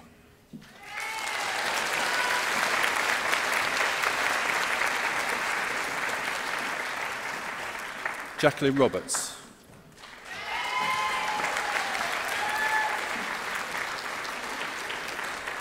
Jacqueline has been awarded the Innovation and Entrepreneurship Award. Since starting in September, Jacqueline has epitomised everything about Highbury's commitment to enterprise and entrepreneurship. A keen and enthusiastic member of Chimes Learning Company, Jacqueline has really embraced her role in seeking out new business opportunities and meeting new customers. Jacqueline has thrown herself into a myriad of activities, from outside functions to representing Highbury at competitions. Indeed, Jacqueline won second place for her duck and orange banger at the Hampshire Sausage Maker competition, was also a member of the team who came second in the Student Challenge competition held in Hereford, and was also awarded 2 certificates of merit for her efforts at the Wessex Salon Culinaire restaurant classes. Her achievements were also noted by the Craft Guild of Chefs, who awarded her £200 for her commitment to her studies. Highbury is very proud of Jacqueline and her desire to succeed. We have very high expectations of her as a senior member of the Chimes Learning Company.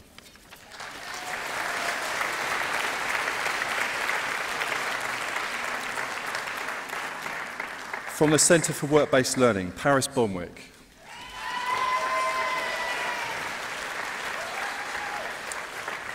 Paris has been awarded the Contribution to College Community Life Award. During his apprenticeship, Paris continuously worked above and beyond what was required of him in his job role and managed to do so whilst maintaining steady progress with his college commitments. Although Paris has struggled with the work-study balance at times, he has mostly overcome this through a continued commitment to succeed and a positive attitude towards learning. When necessary, Paris will proactively seek support from his assessor, and he is always continually working towards his goals and targets.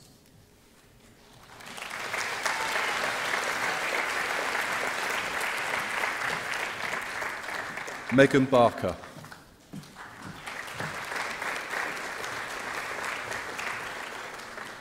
Megan's also been awarded the Contribution to Community College Life Award. Megan completed the Level 1 award and following this progressed on to her BA Level 2 apprenticeship. She has been a model pupil, always completing her assignments on or before the required deadline and to a consistently high standard, more often of Level 3 quality. It's been a pleasure to support Megan through her learning, and I hope that she continues to develop and thrive.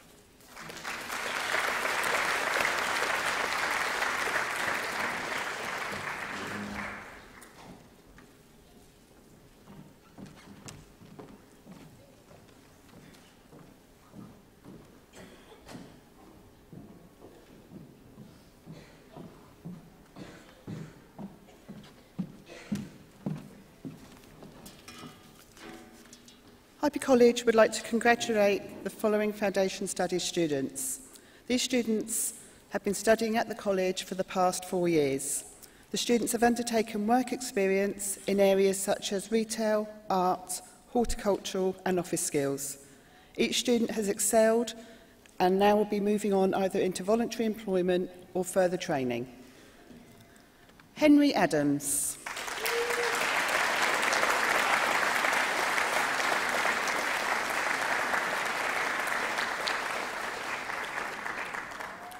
Luke Baker.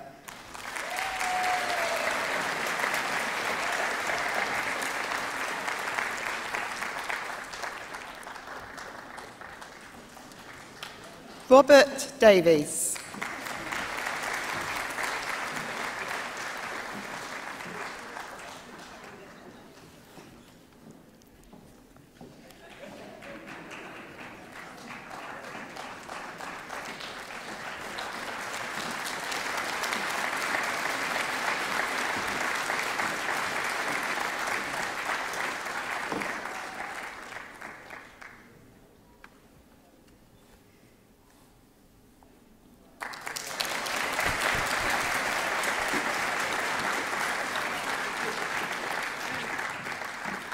Ollie Phelan.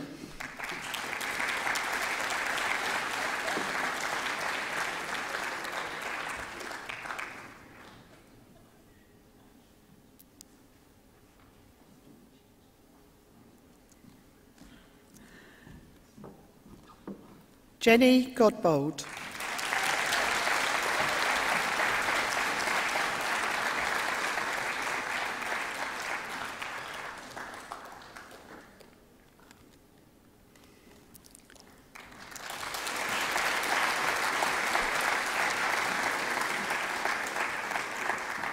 Megan Goosen.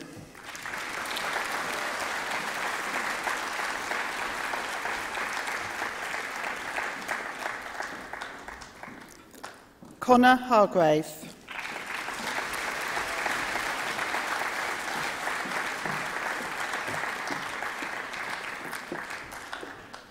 Gemma Rea.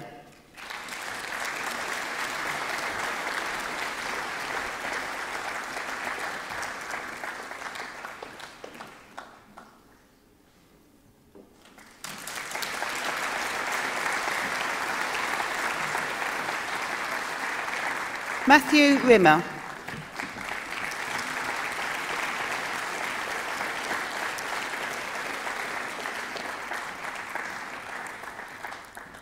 Andrew Twigg.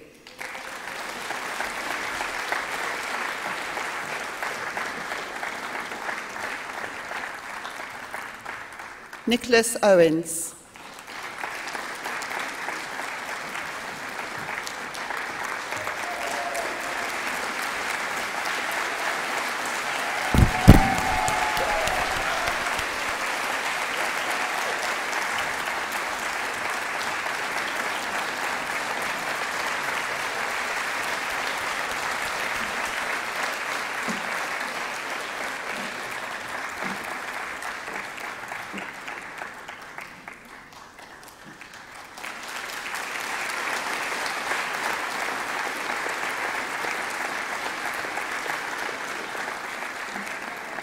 Hannah Piper.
For the Prince's Trust Award, the Flying Start Award, Highbury College would like to congratulate Sophie Mead.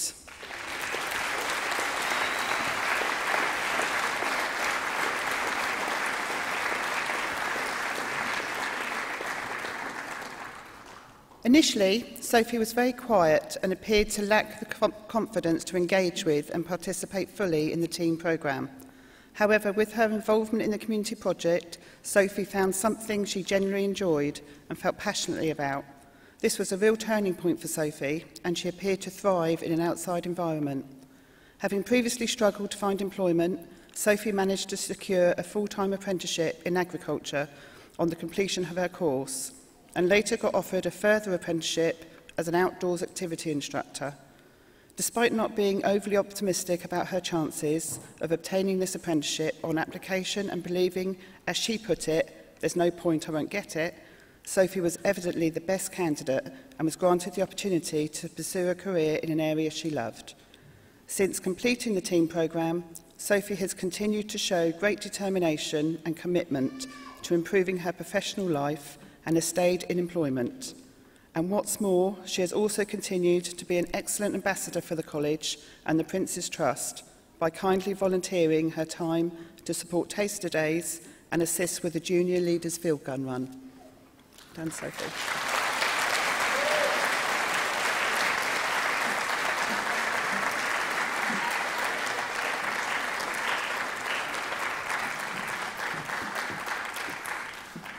For the Prince's Trust Community Project Award, I'd like to congratulate Team 91, Mark Foster,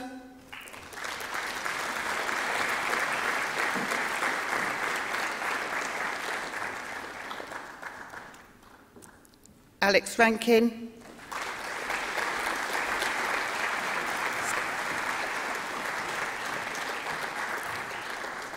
Louise Robinson,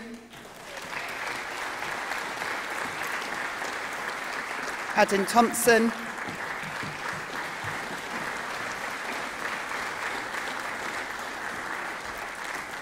Jordan Trevillery,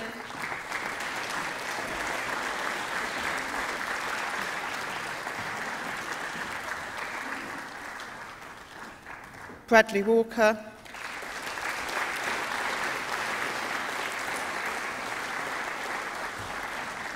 and Natalie Wren.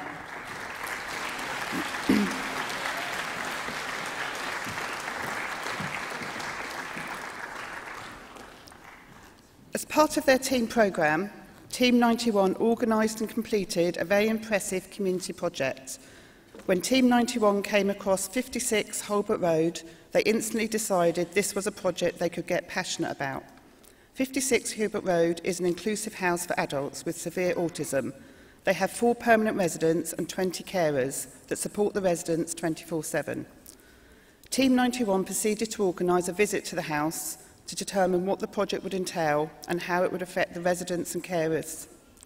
To begin the visit, the team were given a talk about autism by head carer Kevin. This was to help the team understand the environment they would potentially be working in. At this point, the team were also shown around the premises, as well as outdoor environment on offer to residents. The community project was instantaneously agreed by all parties, and it was quickly established that Team 91 would completely revamp the garden area and turn an empty doll room into a sensory room for the residents to enjoy. The team managed to collect donations from Wickes in Waterlooville and a craft shop in Fratton. This, along with their £180 worth of fundraising money, enabled the team to start work on their community project. The sensory room in the house was a small, empty and plain white, which the team transformed into a colourful, warm area where residents could relax. The walls were painted vibrantly by the team and even featured the handprints of the residents and carers, creating a really personal, intimate touch. Decorations and games were also purchased. Lava lamps, cushions, bean bags, building bricks and number of boxes were added to the room, making the space more interactive and engaging for the residents. Sorry, haven't finished yet. The garden described by the carers as overgrown and unused also received a makeover. The team decided they wanted to create a garden that the residents and carers alike would enjoy. So the sheds and fence panels were given a fresh coat of paint and wilting plants and trees were removed and replaced with colourful, lively shrubs and flowers. The garden was cleared and the team brought in some outdoor decorations and games. Within a week, the team converted a doll room into a sensory room and a bland garden into a fantastic outdoor space. The team received praise for their work from a number of parties, including from Nicola Winter of Inclusive Housing Estates via email, who passed on the following comments. Thank you all for everything you did. I saw the room and garden on Tuesday and they look fantastic. Apparently the residents are really appreciating them, especially the sensory room. Everyone thought you were a brilliant team. Well done, Team 91.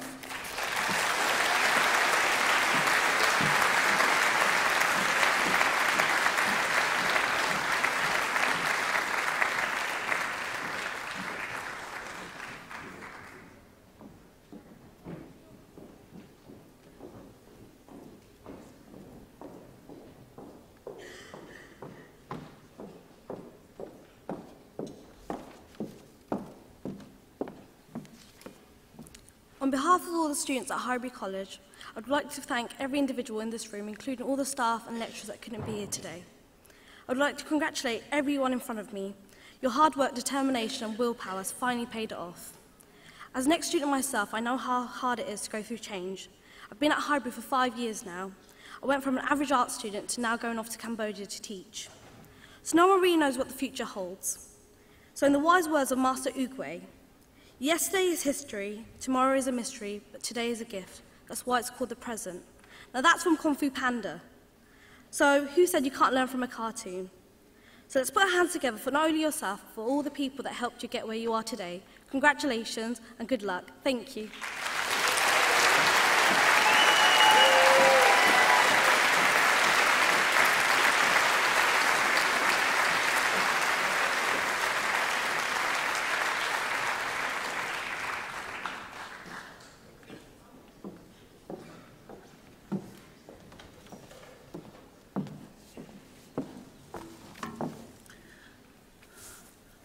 I did say at the start that today is about inspiration.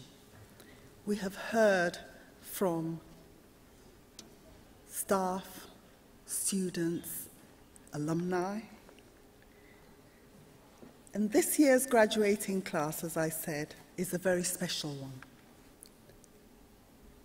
You are the ones that we're laying the foundation for the next 50 years, where we as a college aim to be greater by design.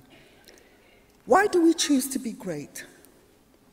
It's because at Highbury, the work that we do is work that we love and care about deeply.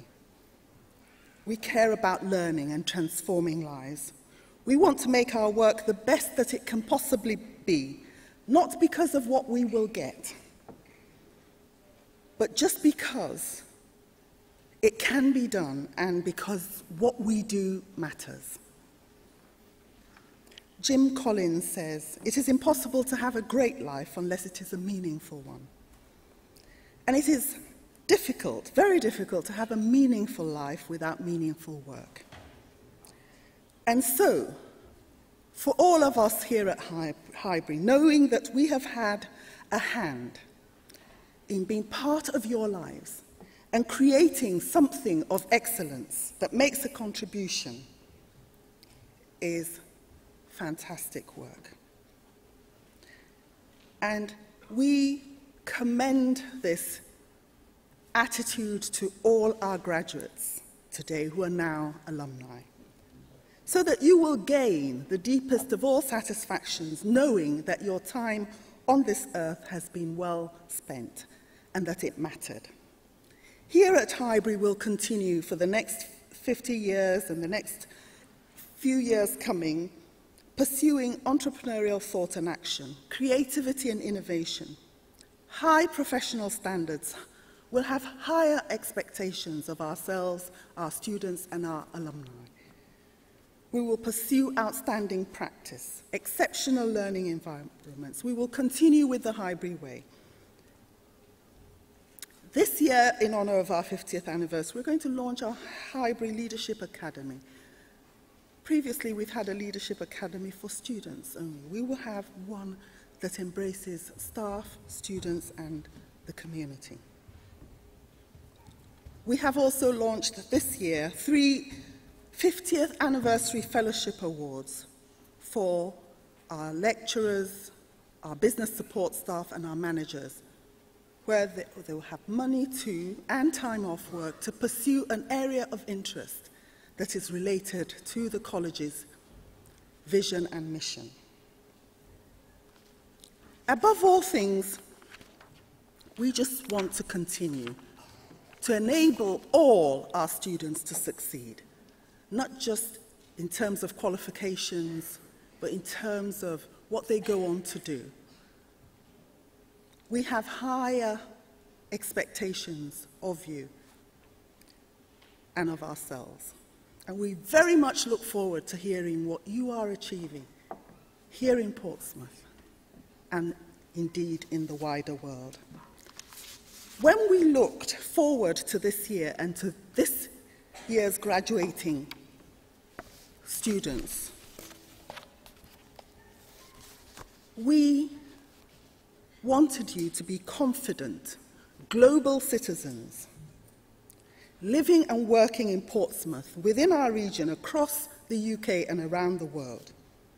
We believe that you're leaving Highbury with knowledge, skills, a strong commitment to a sustainable future, and a desire to serve your communities wherever you are, just as you heard from the Prince's Trust team. We want you to be sought after, and we believe that you will be sought after for your expertise, your resilience, your confidence, and high standards, that you will be entrepreneurial, successful in employment and business, and that you will be ambassadors and champions for Highbury, just like Lee. Now pay tribute to all the parents, the carers, families and supporters of our graduating students. Can we give them all a round of applause.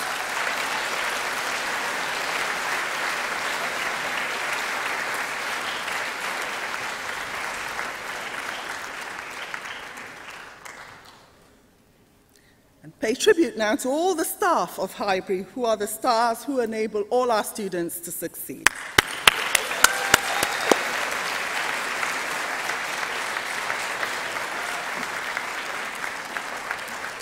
And as we draw to a close, I would like to ask all the new graduates to stand, please.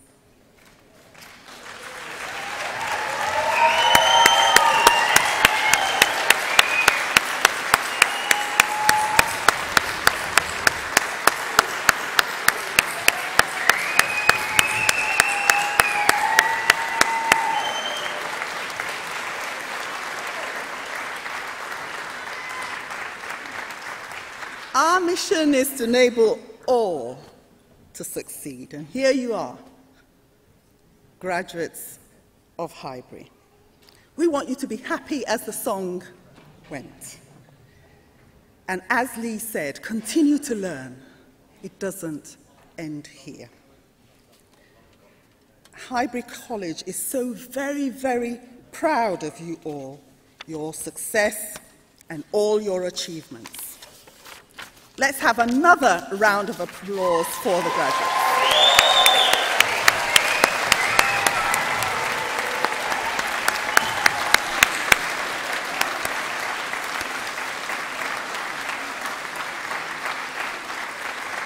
I'd like the graduates, please, to stay standing, keep standing. We're about the end. Stay standing as the academic procession prepares to leave. If we can have the music shortly. I always like to end this graduation ceremony with an old Irish blessing for our graduates.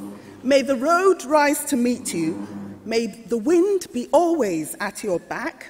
May the sun shine warm upon your face, the rain fall soft upon your fields, and until we meet again, may God hold you in the palm of his hand. I now declare this ceremony closed.